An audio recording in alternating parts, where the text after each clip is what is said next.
Hello guys, what's up? How you doing? Welcome back to my channel. Happy New Year once again, guys. As you can see, I'm still in the Christmas celebration mode, so I still have my Christmas decor in my workspace. Okay, I'm still in that mode. Maybe I'll take them out in the middle of July, but you know, for now I'm still in that Christmas spirit. Okay, so how you guys doing? Hope you had a lovely Christmas celebration and hope you're enjoying the new year so far. So today's video is my very first book related video. As you all know, I make videos on faith, books, poetry and lifestyle, and this happens to be my first book related video. And in today's video I'll be doing a haul, a 2019 book haul, which is me showing you the books I got and read in 2019. Okay,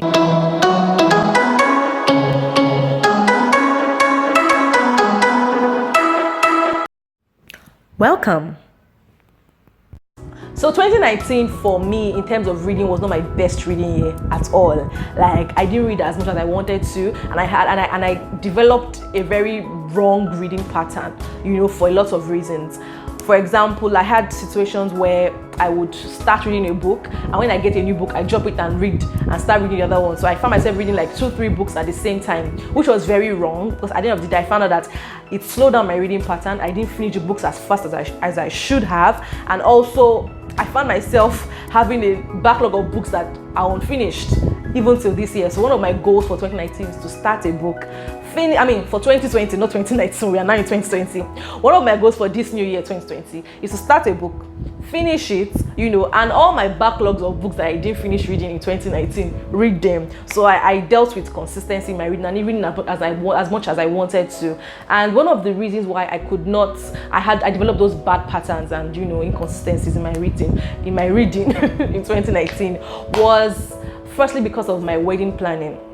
So I got married in July 2019, so I had just like about 6 months to plan that wedding. So I got engaged in January 2019, had my introduction, my wedding introduction in March 2019, and I had my traditional and white wedding proper in July 2019. So I was swamped with wedding planning process in such a short period of time, while, you know, working. And I was working, I was also involved in my business and other things that I was doing. And after the wedding I went on my honeymoon, came back, trying to settle in, moving to my new place, trying to settle in. And I started my private practice in April last year, 2019, April 1st, 2019. So dropping all of that, these new changes, wedding plan and everything, just kind of, I think to a large extent affected and, you know, they affected my reading pattern and caused that inconsistency. But you know what, 2020, no excuses. One of my goals for this year is to read more and finish up as soon as possible and move to the next. Okay, I plan to be more consistent. So comment below if you are with me on this. So let's go to the book haul proper. Okay, let me show you the books I got and read in 2019. Yeah. So the first book is this, Your Money or Your Life by Alvin Hall. So this is one of the books that I started reading that I'm yet to finish. But though I got it was like late 2019, you know. So, but it's such a good book. I started reading it, and so far, yeah. So I've gotten to page 96 of the book, and so far it's been so enlightening. One of my goals again in 2020 is to enlighten myself more on finance. You know, I started doing that in 2019. Am I mixing up these yearly dates, or am I mixing up these years? Pardon me, guys, in case I am. One of my goals for 2020, as I have started doing in 2019, is to educate myself more on personal finance and just general finance in business. Now that I am running my legal practice, I've come to realize that legal practice is not just a practice, because the peculiarity that comes with being a lawyer. However, when you're running your own practice, you need to run like a business, because the truth is it's actually a business, you know. So, and I also run a side events business, and I also need to get hang of my personal finance. So I really need to educate myself. So that was one of the reasons why I got this book, Your Money or Your Life by Alvin Hall. And from what I can, for my reading so far and going through other parts of the book, I see that it's a book that talks about not just personal finance, talk about business finance, talk about finances in different areas of your life, like your home, family finances, you know, business, investments. So just different things, and how you can take advantage of, you know, good principles and lessons in making sure that you are financially protected. So this is going to be a book that I know I'll have to go back again and read. While you're reading, you will see that the author incorporated like exercises and things you need to do per, you know, chapters. And I love books like this, books that they don't just, you know, tell you what to do, they kind of give you that guide on how you should do it, you know. So you see a lot of precedents on how you can incorporate all those principles. For example, let me show you one on page 36. You see this one, say your 1 month spending summary. Can you guys see it? But this is just an example. It's even on both pages. So you know, here it's just talking about how you can evaluate your spending pattern in a month. So how you should, you know, journal different your expenses. So it's just giving you like a guide on how to go about it, you know. So those are one of the things I really love about the book. Yeah. So your money, your life, by Alvin Hall. So the next one is The Meaning of Marriage by Timothy Keller. I absolutely love this book. Like you all know now, I got married in 2019, and I always believe the power of knowledge. Get knowledge about, you know, everything you are involved in, you know, marriage, finance, your career. So one of the beautiful ways to get knowledge is to read about it, you know, from people that you know that they have that, you know, they have what it takes to even teach you about it, you know. So I've heard so much about Timothy Keller, I've heard so much about this book. I actually heard about this book from one YouTuber that I love so much, Viviana Yeti, of Viviana Yeti Vlogs. So she spoke about this book, and how this book has really helped her to understand what marriage entails and how to, you know, enjoy a marriage better and all of that. So I got this book and I started reading it with my husband. So my husband and I, we've been reading it together. We are yet to finish, so we are going to finish it very soon by God's grace this year. But so far it's been so mind-blowing. The wisdom, you know, it's been eye-opening. You learn a lot about what God intended for marriage to be, and some of the pitfalls that people do not realize that they indulge in that affects, you know, the success of their marriage. And what I've come to realize is books like this should not only be read by married people. In fact, they should be read by single people more, you know. Not more, but I mean, they should also be read by single people, you know, people that are in relationships and people that are also married. You know, it gives you that right godly perspective towards marriage. There are things that I'm just in like chapter 3, to be honest, guys. But so far, I've seen myself learning so much that I'm already applying in my marriage. So far, that's just chapter 3. So imagine what happens when I read all through the book. And I like how practical like the book is. The author used statistics. It didn't just base it. Of course, the Bible is the backbone of this book. You know, it's what most of the principles and values are based on. But he also brought in, you know, statistics. You know, so he was very practical about things. He brought in a lot of examples, a lot of, you know, different people's experiences, you know. So I really love this one, The Meaning of Marriage, and I intend to read it. My husband and I will continue reading and digesting, and what we do is after we read a chapter, we discuss it, you know, and it's a good way to evaluate, you know, our relationship and just keep getting better in our marriage. Okay, I think I'm talking too much about these books. Let me try and make it faster.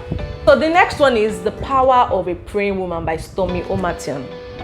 I'm sure I just murdered that name, I'm sorry, but yeah, I really want to improve my prayer life. And I also got this book was also recommended by Viviana Yeti of Viviana Yeti Vlogs. So I got this book and I've been learning so much as well, and you know, it gives you different areas to pray for as a woman. You know, if you want to improve your prayer life, I would encourage you to get something like this, The Power of a Praying Woman. So this is the next one, Small Business, Big Money by Akin Alabi. Like, guys, I love this author. I love his style of writing, and I love this book. I've been following the author Akin Alabi on Instagram for like, I think over 2 years now, and even on his posts, he tends to put in a lot of wisdom and nuggets about business, about finance, you know, so you learn a lot from even just following him on Instagram. So when I got to know that he has a book, Small Business, Big Money, I decided to get it for myself. And guys, one amazing thing about this book is the fact that he's very practical. And if you are someone doing business in Nigeria, because I've come to realize that doing business in different places and learning about business, finance, you need to really understand how business works in the environments that you live in.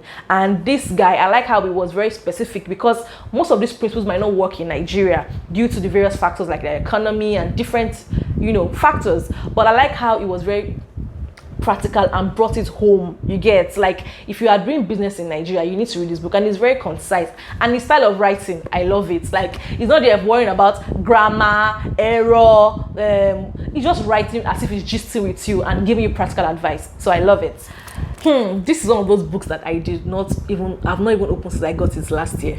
If you can even see, I don't know if you have noticed, see, I'm here to even unwrap it, like, from the seal. It's so bad, guys. I told you, 2019 was not my best year for reading.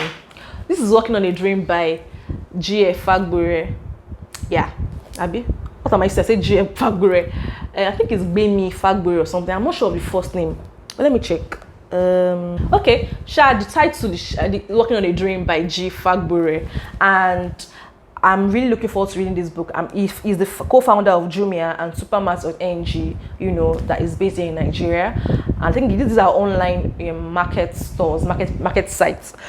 So I'm looking forward to reading this one. I'm sure it's about business. It says lessons in life and business. So I'm looking forward to, you know, learning from him as well regarding business and life.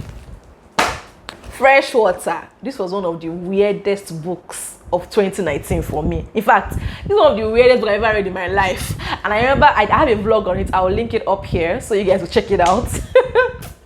This book was so weird, guys. But I mean, I've watched a lot of reviews on this book. I did my review in the vlog, and I watched some, so people really love it. Some understand it, but I didn't understand what exactly the author was talking about. It's a novel, and I heard it's based on her life. But I mean, it was an okay read, you know. It was okay.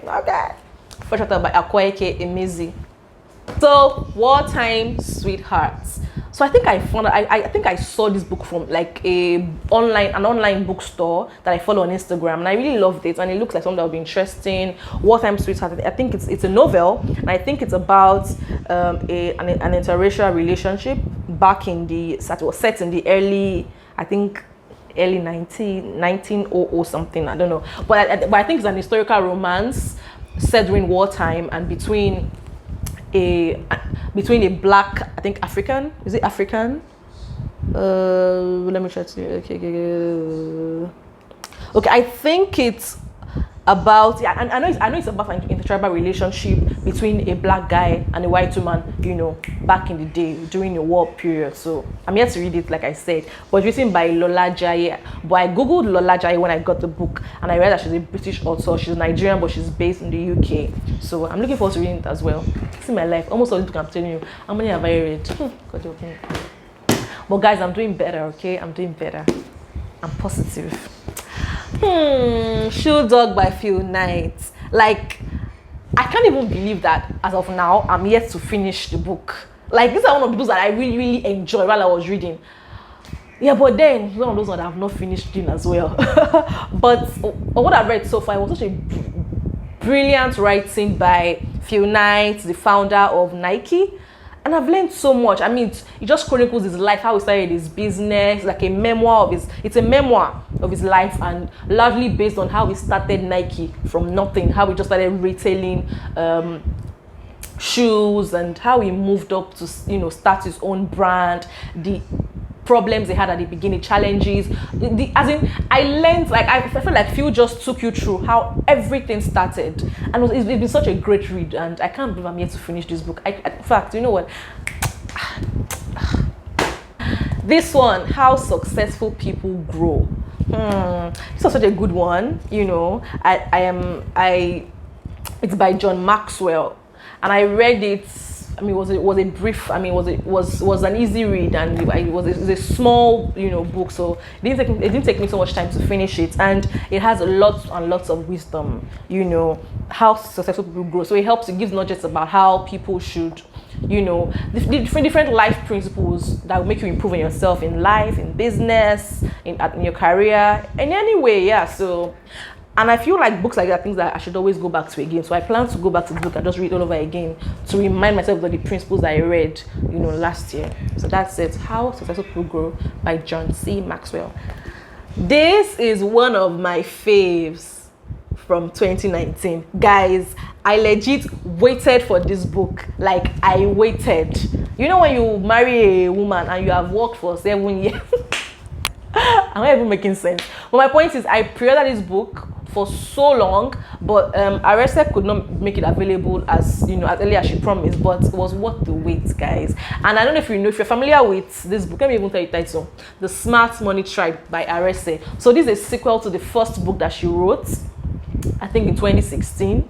Yeah, that's a Smart Money Woman, and I have that as well. I've read that since, and this is a very, very brilliant one. I like how she expatiated on the principles that she shared in the first book, and she even brought out new principles. There are so many things that I can't just I'm trying not to make videos I'm trying not to make this video too long, so when I do a vlog on this book, you should try check it out, because I love how she went deep, looked into issues of, apart from just personal finance, look into things like how you can enhance your finance in your business, even in your career, things that you should look out for as an employee or an employer in growing your business, in improving in your career. I like how she went into conversations that we need to start having about money, okay? Conversations that mostly men have that women do not bother to have. There's so many wisdom in this book, and guys, I'm about to finish it. I started reading it in December, so I'll soon be done with it. As soon as I'm done, I'm going to definitely do a review on this book.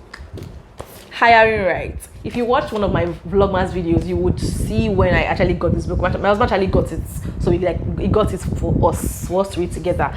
It's by Bolaji Olagunju, and I'm yet to read it, but I think every person that, even if you're an employee, I think you should get something like this, so you understand, if you're an HR, so you can understand the mindset of your employer. And if you're an employer of labor, I think you should get a book like this. So for me, who have started my practice, I'm hoping that very soon, one of my plans is to start hiring as my practice is growing. I think I need to understand what it means to hire, and so I can get the right principles, I had the right people to work with me. So yeah. The last, and not by any means the least, I've been showing you guys this book in no particular order. I just arrange them and I'm just showing you. Yeah, is this one, The Lean Startup by Eric Ries. Am I pronouncing? Is it Ries or Ries? Pronunciation, Eric Ries. The Lean Startup. So one of the books that we read in my book club in 2019, and the truth is, I didn't really. To me, I think it's a very complex book. I think it's talking about. From what I could read, it's talking about. From what I read, I read it like almost halfway. I read it like halfway, but I kept struggling all through my reading process because it was very, very difficult to understand. And I feel like all the examples it was using, yes, it's talking about business, but it was talking about areas in tech, and I think it didn't break it down enough. So I didn't really understand this. So it was easy for me to judge up and when I found something else to read and just So I'm not promising myself that I'm going to go back to this book, but I might. But that might not happen because I didn't really. And in the midst of that complexity in reading, I just kept pushing. I can't even remember any particular lesson I learned in reading this book. So I think it's just the mindset that having an entrepreneurship mindset as an employee. So I feel like those are one of the major things I got. But aside from that, I don't think there's anything that I really gained from even the half of the book that I've read. So yeah, but I guess some people would like it, but I feel like I know it has high ratings and reviews online. But yeah. Was a good book, I'm sure it is, but for me, I think I'll just read my other business and finance related books that I have, and not be so bothered about finishing up this one. So that's the end of this my book haul video, but I must mention The Secret Life of Baba Segi's Wives, okay? And I have a vlog on that as well, so I'll link it up here. Check it out. I don't have it on because I brought my sister, Shewa Vlogs, who is here to return my book, okay? So Shewa Vlogs, you're watching this video, give me back my book, okay? So yeah, aside from that, these are the major books that I got and read in 2019. There was one more too, but I'm not going to check it because I borrowed that, and that's the Power of Habits by Joyce Meyer. That's an amazing book. I've learned so much, and you see how little things in life just stem from habits. It's a beautiful one. I'm definitely going to do a review on it as well, so watch out for it. So I have come to the end of today's video. Thank you guys so much for watching, and let me know if you like any of these books that I have shown to you guys, or if you've read any of them, and you can recommend books that you think I should read in 2020. Okay, if you're yet to subscribe, kindly do so. Okay, do so. Don't waste time, just click it, okay? And give a thumbs up if you like this video, and leave a comment below. I'll see you guys in my next one. Bye.